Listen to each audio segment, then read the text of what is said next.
15 से 20 साल का ज्यादा समय नहीं है आपके पास।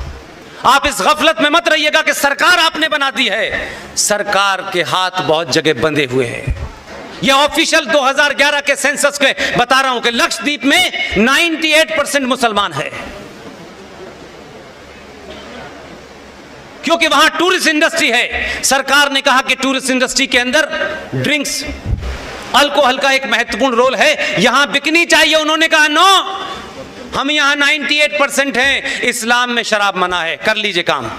भारत के अंदर 70 साल लग गए आपको 370 हटवाने में, 70 साल लग गए, क्योंकि आपको तो हर काम सरकार से करवाना है, और वो काम सरकार से नहीं कराते हैं, वो खुद कर देते हैं, और फिर आप उसको रबर को लेकर मिटाने में आपकी आधी जिंदगी निकल जाती है।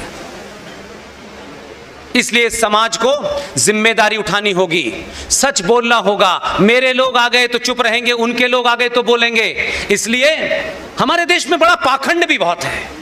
अभी तालिबान को आप देख रहे हैं, तालिबान आ गया, तालिबान गला काट रहा है, तालिबान शरीयत। अरे भाई मेरे, अपने भाई बहन के कत्ल को तो तुम्हें याद नहीं रहा, तालिबान का कत्ल से तुमको लगता है ये बर्बर कौम है।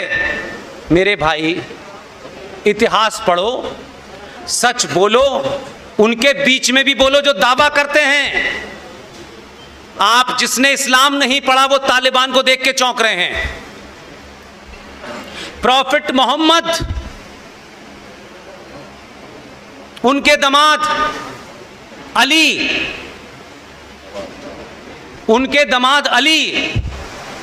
उनकी बेटी बेबी फातिमा के पति फजर कहते हैं सुबह 4:30 बजे की अजान को, सुबह 4:30 बजे की अजान जो फजर की नमाज होती है, अली नमाज पढ़ने गए।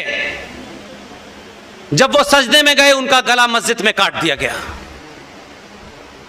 उनकी बेटी को आग लगा के मार दिया गया, उनके नवासों को करबला के मैदान में नारे तकबीर अल्लाह अकबर, पहला कलमा पढ़ पढ़ के उनकी गर्दनें काटी गई।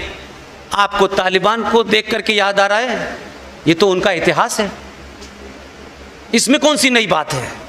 अगर आपने पढ़ा होता कि अली की खोपड़ी से उनका सर काट करके उससे फुटबॉल खेली गई, शाम की गलियों में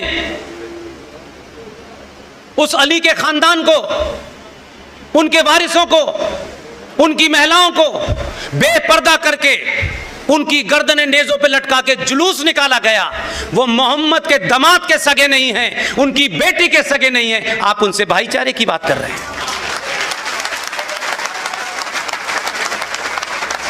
ये पागलपन क्यों है आपको भाई? आप निरंतर वही बात, इनका दिल जीते, उनका दिल जीते। अब जिसको जीतना है सनातनी हिंदू का दिल जीते, हम किसी का दिल नहीं जीतना चाहते। इसलिए उन मुद्दों को बताइए जिससे राष्ट्र खतरे में है, और आप किस दरवाजे पे खड़ा है वो खतरा आप बोलना नहीं चाहते।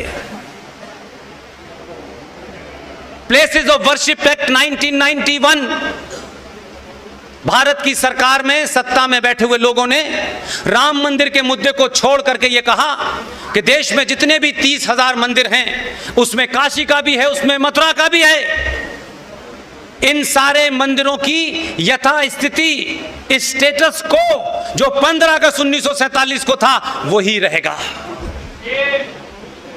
ये भारत के 1991 प्लेसेस ऑफ वर्शिप एक्ट में पास हो गया। लोगों ने बताया नहीं, इसके लिए जन जागरण नहीं चला,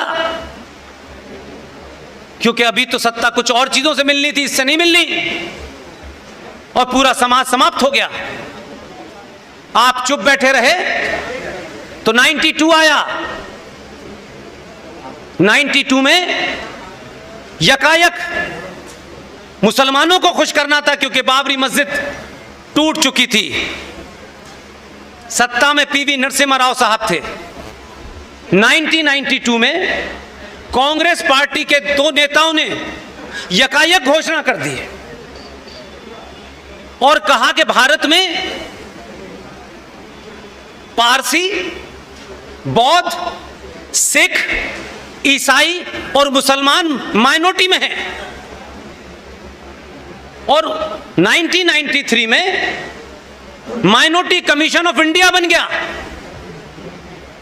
करोड़ों में बजट है उसका। मेरी जानकारी में इस देश में पारसियों की गिनती मात्र 40,000 है। 1.25% सिख हैं, 3% क्रिश्चियन हैं और 16% मुसलमान हैं। लेकिन यह चलता रहा, करोड़ों का बजट है। उसके बाद 1995 आएगा। 1921 या 1922 में वक्फ बोर्ड था अंग्रेजों के जमाने। 1956 में उसमें अमेंडमेंट किया गया, 95 में अमेंडमेंट किया गया और उस एक्ट को कानून का प्रारूप बना के तैयार कर दिया गया कि देश भर में ये जो वक्फ बोर्ड नाम की दुकान है, इसके जितने भी ऑफिस बियरर हैं वो पब्लिक सर्वेंट हैं। 1995 में आपने ये जघन्य अपराध किया और जब सरकार में दोबारा आए 2005 में, मेरी ये जो लास्ट की मैं बातें कह रहा हूं, इसको चर्चा का विषय बनाइए। ये आपको खा चुका। 15 से 20 साल का ज्यादा समय नहीं है आपके पास। आप इस गफलत में मत रहिएगा कि सरकार आपने बना दी है। सरकार के हाथ बहुत जगह बंधे हुए हैं। इस सरकार भी ये चाहती है कि 100 करोड़ में से 10 करोड़ लोग सड़कों पे तो निकलें, एक आध शाहीन बाग आप भी तो बना के दिखाएं दुनिया को।